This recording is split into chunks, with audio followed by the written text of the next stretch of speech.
And let's bring in NBC's Tom Winter, our Justice Department investigator as well. And Tom, bottom line from what you've seen so far, has Maxwell provided any new or groundbreaking information about this case?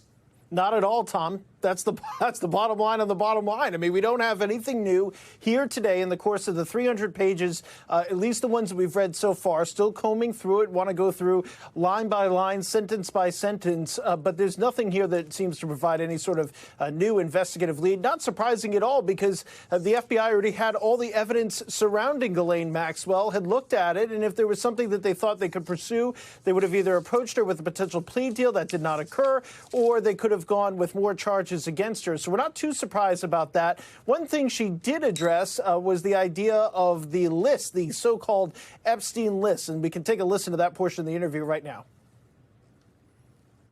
You never observed or you never saw any sort of list or black book or a list of individuals who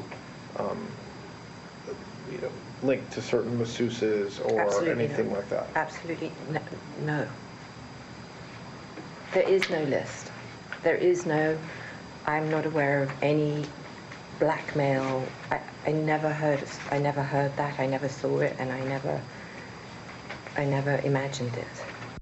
You know, Tom, you and Garrett were just talking about Donald Trump and this idea that Maxwell says that she never saw him do anything inappropriate. You know, Tom, we've never reported that Donald Trump did anything inappropriate as it pertains to any women involving Jeffrey Epstein, and we've never reported that there's any sort of list. So right now we're just getting more evidence of no evidence.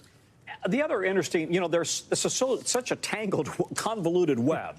But it's the Deputy Attorney General, Todd Blanche, who's doing the interviewing, and he is President Trump's former defense attorney. Right. You know, the whole idea of conflict of interest here continues to kind of be the undercurrent. I know a lot of people have questions about that, and I mean, certainly it's out there, it's public. There's no disputing any of the facts that you just laid out.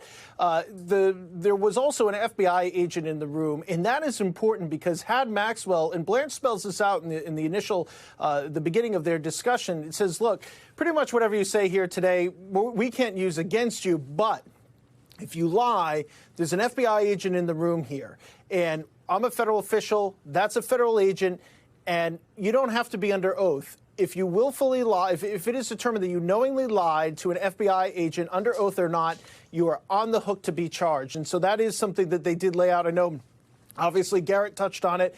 Certainly, Maxwell's record with the truth, according to the victim's attorneys, according to the Justice Department, has not been good in the past. That is perhaps an understatement. But that is something that she was potentially on the hook for in this interview had she not been forthcoming and had she, in fact, tried to mislead Blanche. Real fast, let's remind the audience she's in prison serving time for what? What was she convicted of?